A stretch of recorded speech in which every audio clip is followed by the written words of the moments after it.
Church of Judges.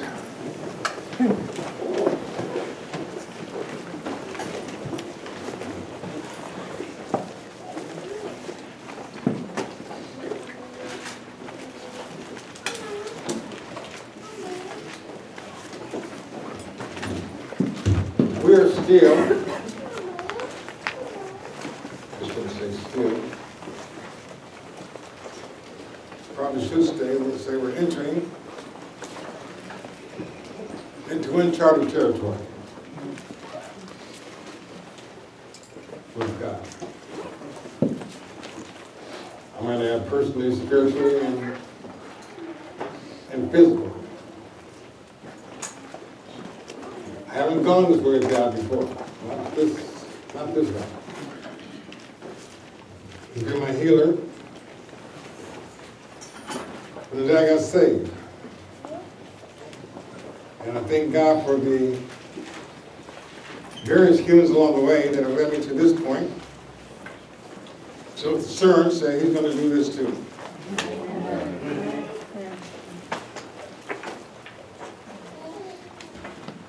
We'll look at the subject of faith. And God told us, it was quite a mouthful, something I didn't fully understand at the time He said it,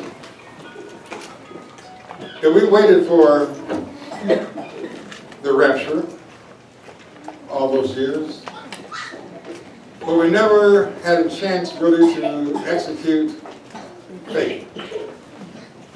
Right?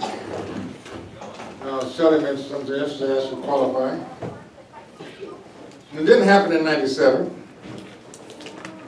We thought that Habakkuk's prophecy kicked in right then. Go ahead, Terry. Wait for it. Because there's no reason why it shouldn't have happened. That was the official Jubilee year. They would sound the Jubilee trumpet on the 10th day of the 7th month of the 49th year, which on our calendar comes out to October 11th, 1997. Israel celebrated 1998 as a symbolic Jubilee year, but that makes sense because officially in God's Bible,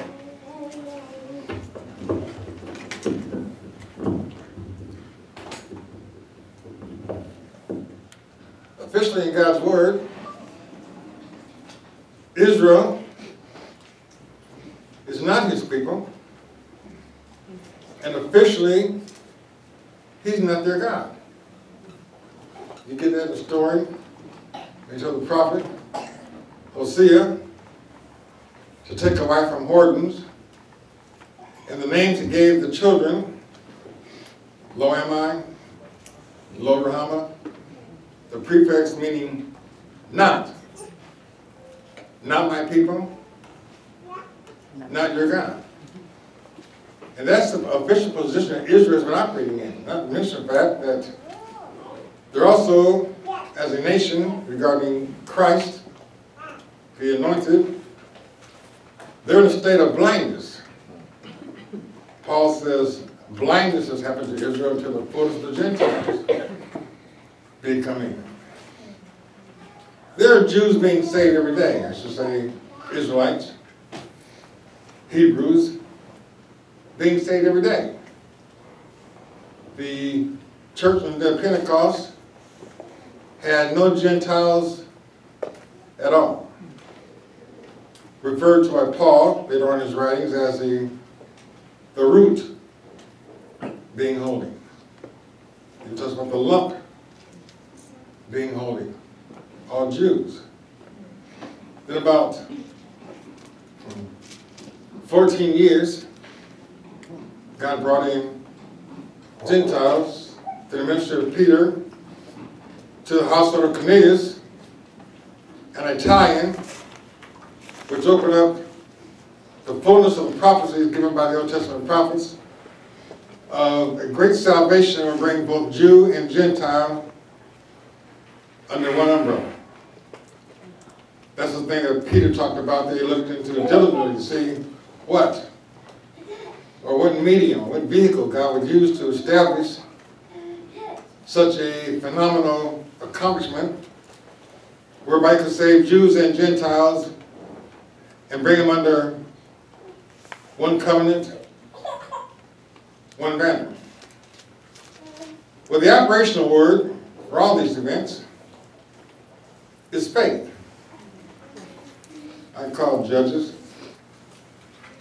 Doesn't mean a thing. Turn to Hebrews.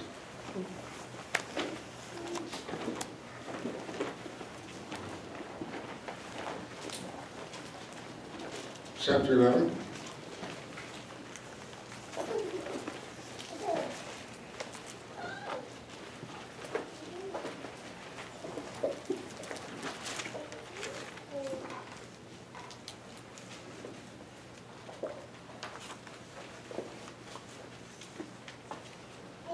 It gives two examples early in the chapter. Chapter in verse 4. It speaks of the faith of Abel.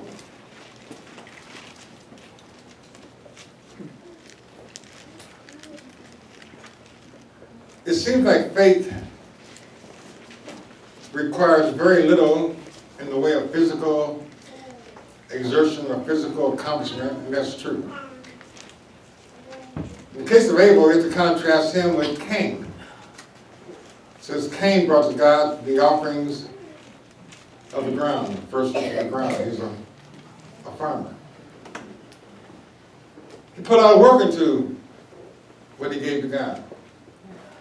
He had to plow the ground, prepare the ground, plant the seed, water it, weed it. It was a 6-month assignment at best.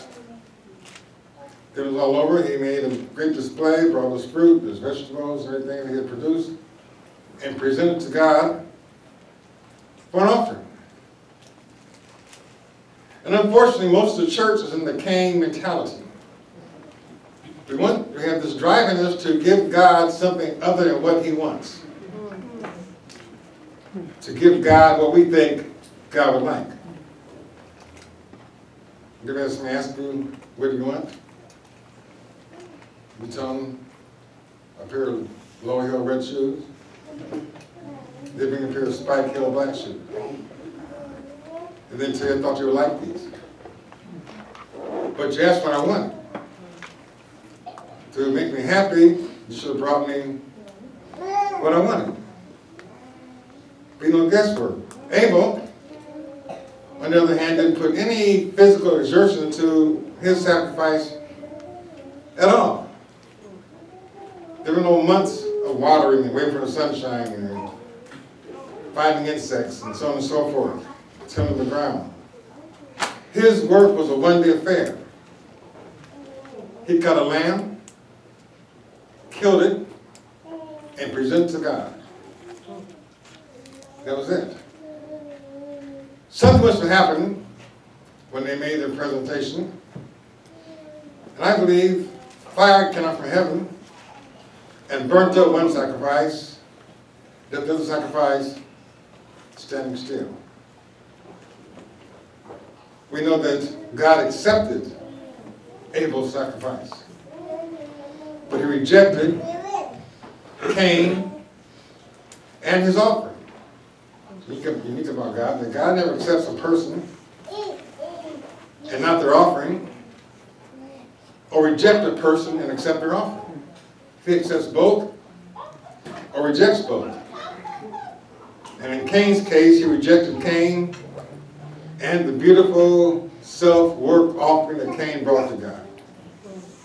God said, I want that. There to be bloodshed. The issue was sin. Without the shedding of blood, there can be no remission of sin, and fruit won't work. Cain thought it would. His countenance failed. He got sad in service. And to my knowledge, before that church service was over, Cain killed Abel in church. And then he went up to the presence of the Lord. That's why Abel gets those high accolades here. He doesn't really praise Abel at all. He praises his sacrifice. By faith, Abel offered. Understand something here. Faith, the Greek word is pistos, is an action word, it's a verb. There can never be faith based on a mental assent to something. Oh, I think that sounds right. Faith transcends that. Faith always goes into an action mode. There must be an act along with faith. Here we go. Your subject here is Abel. The verb is offered unto God a more excellent sacrifice than Cain. I made mention of this here time I go through here. It bears mention again. If he graded the two offerings, the sacrifices, he would give Cain an excellent. To me, excellent in school has always meant A.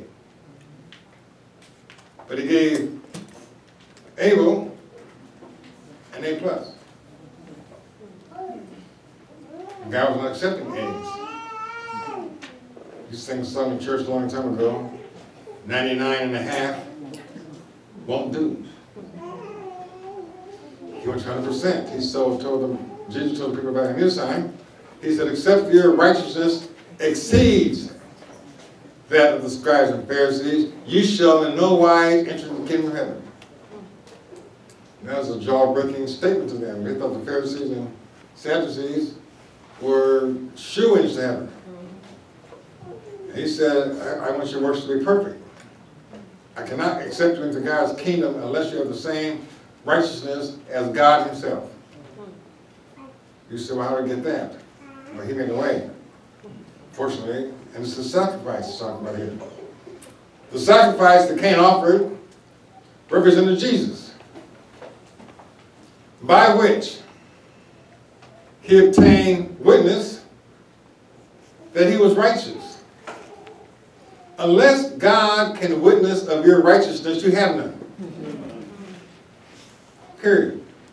And the only way that God can witness of you being righteous is if you bring God the proper sacrifice. It has nothing to do with you at all. It's what you're offering God. I know a lot of religious people in the world. I know people who are religious towards God and don't know Jesus at all. They don't realize that their religious righteousness will not get them anywhere as far as God is concerned. Because they're bringing God their own works like Abel, like Cain did, and not the sacrifice that God asked for. Therefore, God couldn't stamp them as being righteous. What's it say here? God testifying of his works. Your Bible say that? What did God testify? His sacrifice. He testified about his sacrifice. He said, by his sacrifice, Abel, I pronounce you righteous. What did Abel do? Nothing. He just exercised faith. It shouldn't be a dumb work compared to his brothers. His brothers work every day, giving something to God. Then we got a grand presentation of God. He did a one-time shot. All it took to take a lamb. Grab it out of the backyard, kill it, offer to God. He's done. God testifying of his gifts, and by it, what? The sacrifice, he being dead, is still testifying. Why? Because his sacrifice is alive. And the sacrifice yet speaketh. As long as the sacrifice yet speaketh, Abel is yet testifying. I just revealed that, by the way. Then he gives you another example. By faith, Enoch was translated that he should not see death. That's the ambition of everybody sitting here. We expect to be translated. Yes. I do not expect to die a physical death. Period. Yeah. That's just, it's not even something to consider. That's right. That's why no disease or sickness can transcend the promise. Amen. They can't do it. It's like God, like Abraham said with Isaac when he went to offer Isaac up. He went there with full confidence that if I kill my son Isaac, he was given to me from the dead, and God, to keep his promise, must raise him back from the dead again. I feel the same way about what I have. God's promises have to transcend the illness. Amen. He's the God who heals you. Yes. And so what do you do? In some cases, you just wait for it. Wait for it. Which we're all in that mode. We're all in the position now waiting. Yes, Lord. For he that shall come, will not tarry, but meanwhile, we're at the mercy of the wait. That's right. Enoch was translated, he's trying to see death, and was not found. I like that. This means what? They looked for him. I take it that no one saw him get translated. He went away to be with God, according to some other scriptures I read. They're apocryphal, maybe true, I don't know. But Enoch spent a lot of time communing with God, and his constituency didn't see him sometime for days. And so they figured he was off on one of his communes with God. Then so much time went by and he didn't come back. So they went out looking for him. Went to the place where he communed with God. Checked all his spots out. And he was not found. And somehow the word got back that Enoch had been translated. God was took him to heaven. For before his translation, he had this testimony that he pleased God. What greater accomplishment is there on earth than that? If I should pass off the scene, I would like my marker to read, he pleased God. Thank you very much. I don't want a loving fire. I go shorten that quite a few times. That's not going to work. My kids, man, I come and visit me a great time. Well, he was okay. He can grow up sometimes. Sometimes he does. A beloved husband. Yeah, maybe. Depends how she cooked that day.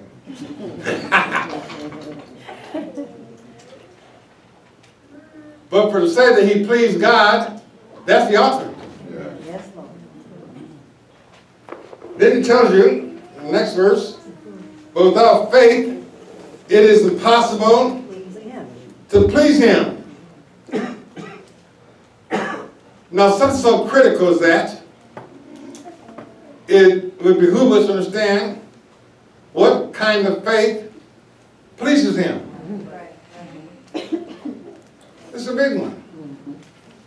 And always Satan enters into the territorial truths that are closest to God. And this is being closest to God, salvation by faith. And so Satan has spent more time in his world to create pseudo-faiths and make it look like the real thing. And that's what this world runs on. I told you about the class I taught for a while at school and the power of positive thinking. And the more I heard, I got disturbed in my spirit. This sounds just like church faith. It's no different. It's believing something, and believing to such a degree that the faith that I believe becomes reality. That's what the world does. I hear this kind of testimony on KGLH all the time on Sunday. I just believed God for a new car, and behold, I drove to church this morning in a brand new car. And to take that faith, that kind of faith, and link it to God. And that's where Satan has it. Because, for the most part, if employed right, it works. It works. Thank you.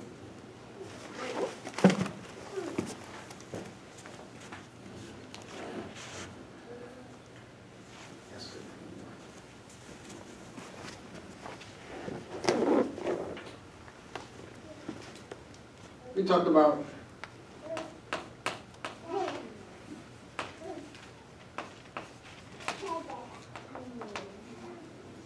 this computer.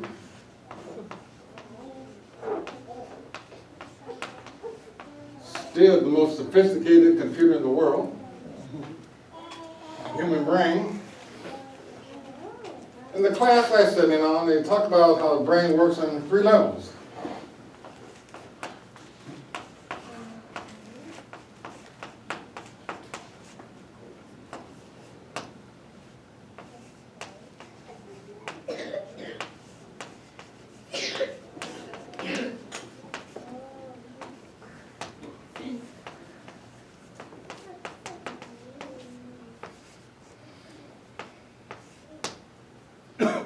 Reality, subconscious, and the creative subconscious level. Reality being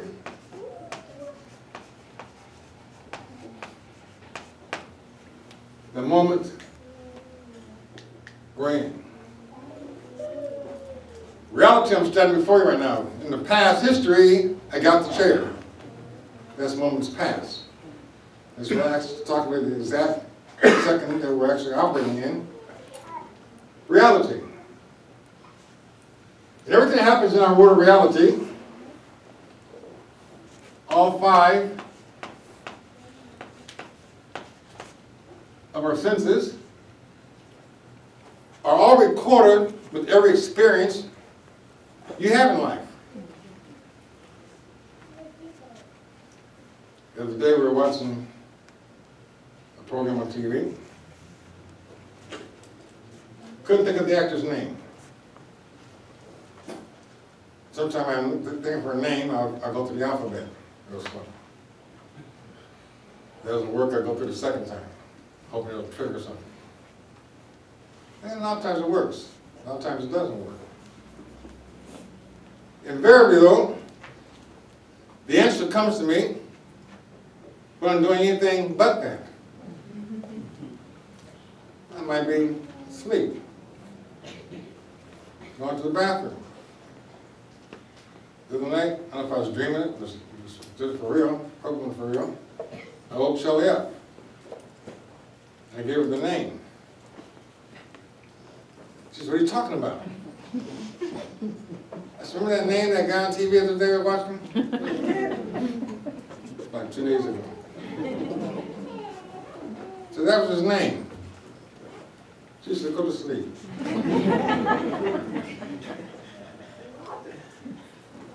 Everything that happens here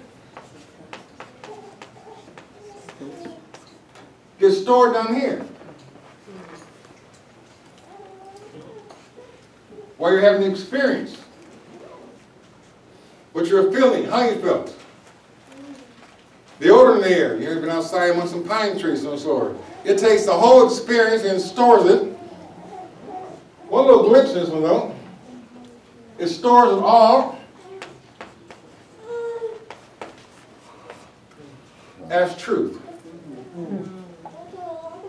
Even the lies. Wow. The brain records it as truth. Beginning from that statement there, you can understand why Jesus is so important. He said that I am the truth. Yeah. As opposed to what's in your mind that we think is truth is not true. We have a lot of stuff in our minds that's not true. That's right. That's right. A big part of the story with Job that many people have erroneously quoted the words of his friends as words of God. And that's the whole story of the book. That's the difficulty. That's the trial that Job went through. He had people come to him and talk about his experiences going through and what it meant as far as he and God were concerned. A lot of times they're just off the wall. They have their own ideas, what they thought truth was. And although they came to visit Job and helped Job along while he was suffering. In many cases, it became a vexation to Job. He just wished he wouldn't have shown up, because he felt worse when they left than he did when they got there. Then you read the end of the story in the book. It says, and when Job prayed for his friends, God had to take that place to quit talking about your friends and trying to correct them. Just pray for them. If you don't know me like you do. When Job got to the point where he prayed for his friends, then God turned his sickness and made him well. A whole lot of truth in that all by itself. This last level is made to bring solutions. Like the name you forgot. I was watching some Twilight Zone during the holiday Thursday. And I get real excited when I come across one I haven't seen before. Although since I've been sick, I downloaded all 46 episodes. So I've seen them all. I've seen them all. But Thursday I thought I saw one I hadn't seen. I'm halfway through it, something happens. Oh yeah, I remember now. The brain to work on it. The brain said, you did see it because you saw all the episodes. Yeah, but you've seen all of them. Let me find it for you. And it goes through all the files in my mind from the time I was born up until the now. It runs through that computer. You think when your computer is a disk and it's fast. This is faster. It goes through everything with all the 5 senses included and comes up with the answer. This will show you saw. This is how it is. Okay? This is what Satan has given the world instead of faith. In reality, I must see it.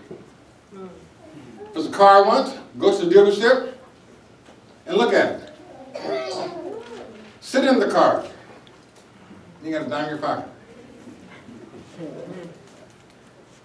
Imagine yourself driving it. When you're driving your car, your beat up car, imagine it's the car you want. Problem? You find a copy of advertising your car in the paper, cut it out, and put on your bathroom mirror. Now you've got a visualization to go along and emphasize what it is you want. Then lo and behold, you start driving on the street, you start seeing cars like the one you want. Things are popping up everywhere. Huh? It didn't just be some of the biggest cars. It was some of the simplest tires on cars. I was going to look for some tires about a year ago. And I had a car one time that had Michelin tires, and I liked them. They just performed nice, I thought. And so I decided I'm going to get a set of those.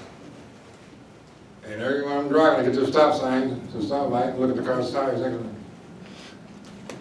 I'm surprised how many cars have Michelin tires on them. Well, here's what's happening. Firestone's still out there, Goodyear's still pulling next to me. Goodrich pulling up next to me. Yokohama, Bridgestone, all the rest of them. Those cars are pulling this way, but the brain scanned them out. It just spaced them out because the brain knows that you're looking for this kind. And so it begins to show me that kind. And it starts leading you towards what you're looking for. All of a sudden, the cars on the road, I don't want this particular, let's say, Mercedes. I want a red one. So I started to see red Mercedes. All over the place. There's no more than ones before I wanted one. But the brain now has a goal, has an objective. It's trying to get me this car. And it drives me, the more I see it, it drives me, okay, like I say, well, when I work with her, I'm going to have another job. And so it drives you to get another job to meet this end. You see how close it runs to what faith is? Satan had to invade that territory because he knows without faith it's impossible to please God. And so you got statements like,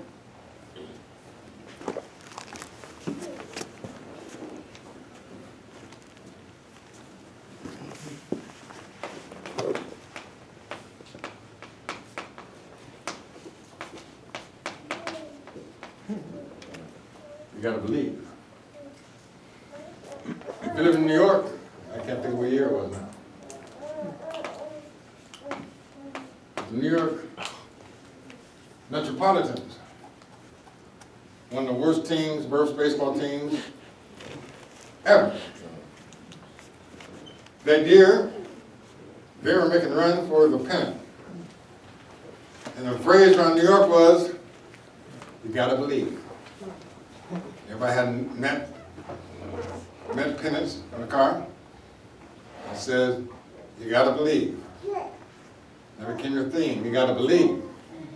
You got to believe we're going to win the World Series, and lo and behold, they did. And asked the players why, how that happened. They said, we believed. We talked about it getting the year, and we believed we could do it, and we kept believing each other all the way through, and lo and behold, it's here now. That's the counterfeit faith. Strong as all get out. Because it works. So God puts this in another bracket. God says, the faith he recognizes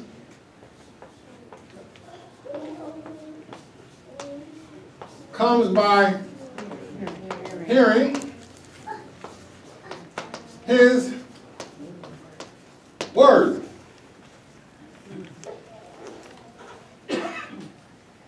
Other faiths work, but God doesn't recognize those faiths. He does not take those faiths that work for you and put them in the category as if he did it. He didn't give you that new car. Because faith in him says, seek ye first the kingdom of God and his righteousness, and all these things, I'll add in, and I'll give you, not what you want, I'll give you the desire of your heart. I got God did it for me. I bought a car that I absolutely did not want to get. It's all I could afford. So I drove the lot with this 1974 Mercury Capri. Real ugly car. I bought. I'm on Connor Lincoln Mercury, not on Crenshaw. And I'm driving down Crenshaw, feeling like I got the best kept secret in the world. I had no knowledge about German cars and all that kind of stuff, didn't know. Oh. One thing I remember is riding down Crenshaw without my hands on the wheel. This was on a straight line. Down the whole street. Like it was on some railroad tracks.